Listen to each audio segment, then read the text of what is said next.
Baik, bismillahirrahmanirrahim. Assalamualaikum warahmatullahi wabarakatuh. Alhamdulillahilladzi arsala rasulahu bil huda wa dinil haq liyuzhirahu 'ala ad-dini kullih wa kafa billahi shahida. Asyhadu an la ilaha illallah wa la syarika lah. Wa asyhadu anna Muhammadan 'abduhu wa rasuluhu la nabiyya ba'dah. Allahumma shalli wa sallim ala nabiyyina Muhammad wa ala alihi washabihi wasallim. Rekan-rekan mahasiswi yang dimuliakan oleh Allah Subhanahu wa taala. Pada kesempatan kali ini, saya akan menyampaikan berkaitan dengan materi hukum adat, yaitu corak hukum adat. Bagaimana corak hukum adat itu, khususnya hukum adat yang ada di Indonesia. Setidaknya hukum adat ini terbagi atau diklasifikasi menjadi 8 corak. 8 corak dari beberapa literatur mengedepankan atau mengumpulkan bahwa corak ini yang ada di hukum adat di Indonesia. Jadi saya ulangi lagi bahwa hukum adat itu menjadi salah satu sumber hukum yang ada di Indonesia. Dan nanti pembahasan hukum adat ini bisa menjadi referensi kalian untuk tugas akhir, karena hukum adat ini juga banyak berkaitan dengan ahwal al-syakhsiyah.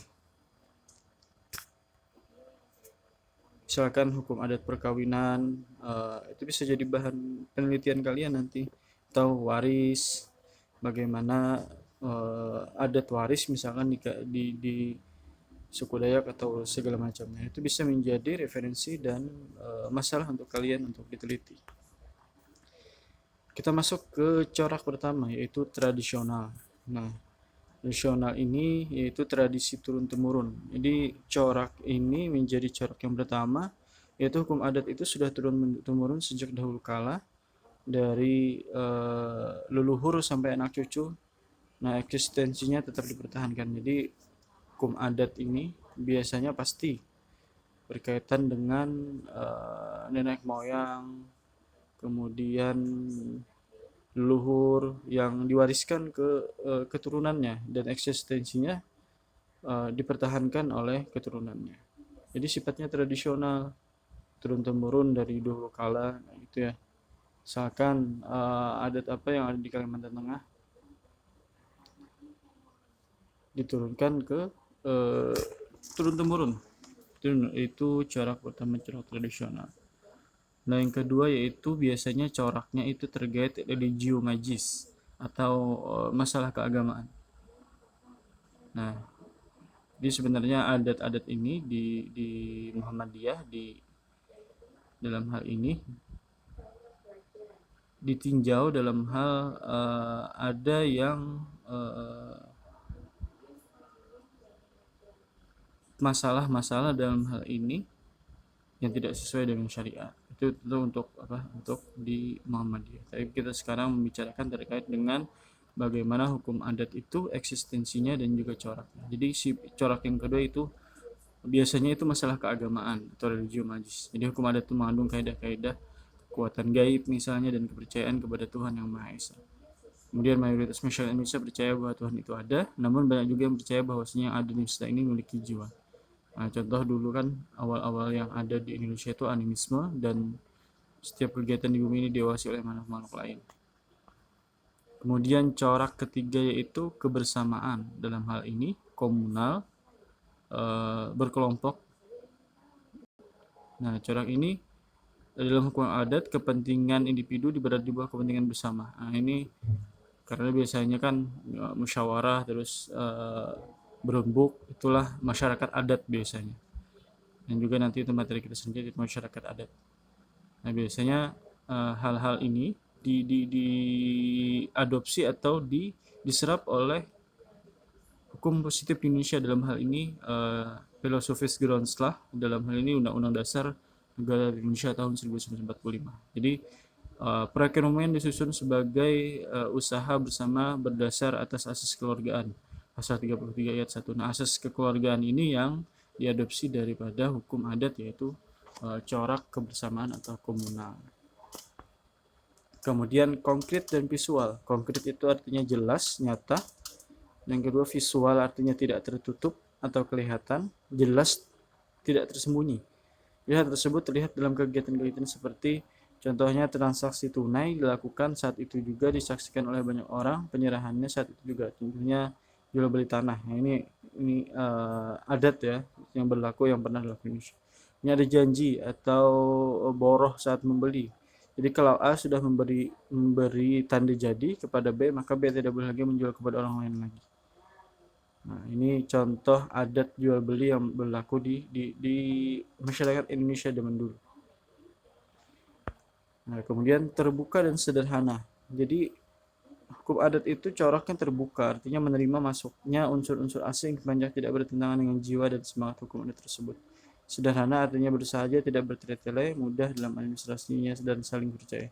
Jadi terbuka dalam hal ini, makanya beberapa hukum adat itu terkikis oleh perkembangan zaman karena dia masuk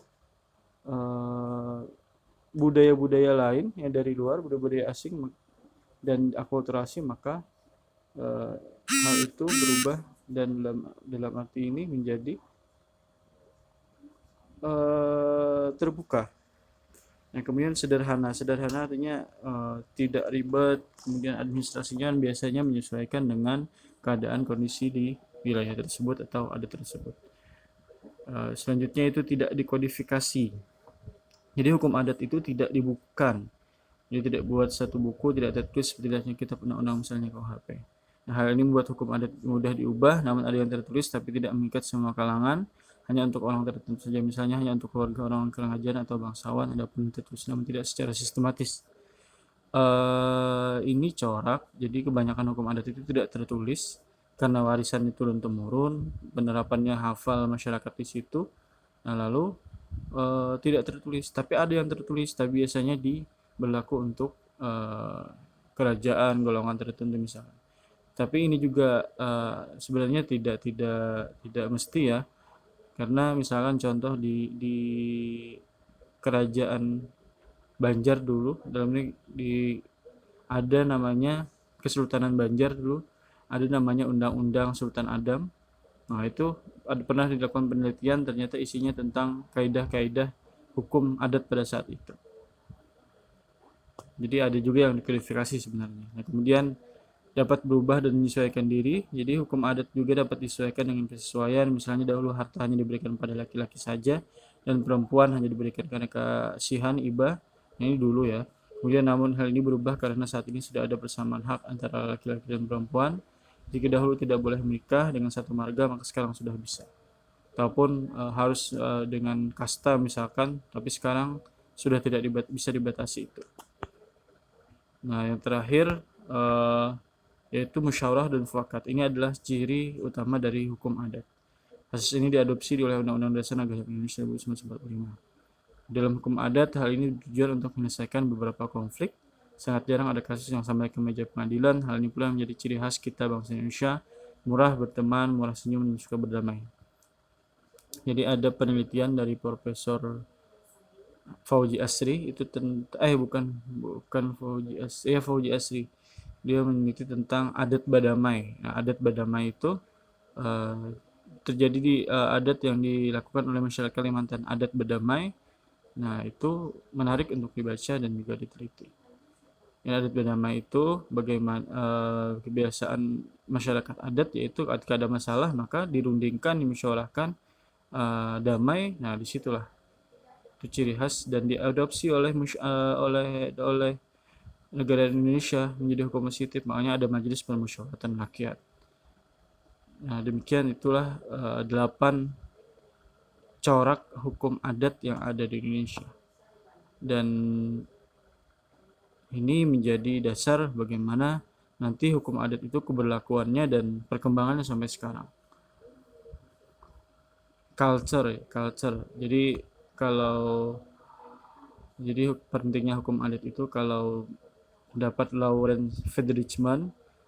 Nah, jadi hukum itu berdasarkan 3, yaitu struktur hukum, legal structure, kemudian legal substansi hukum, dan kemudian legal culture, yaitu kultur budaya daripada itu. Jadi berpengaruh budaya dan adat itu. Demikian yang dapat saya sampaikan, kita diskusikan di grup WhatsApp jika ada yang dipertanyakan. Terima kasih. Subhanakallahumma wabihamdika asyhadu an la ilaha illa anta astaghfiruka wa atubu ilaik. Assalamualaikum warahmatullahi wabarakatuh.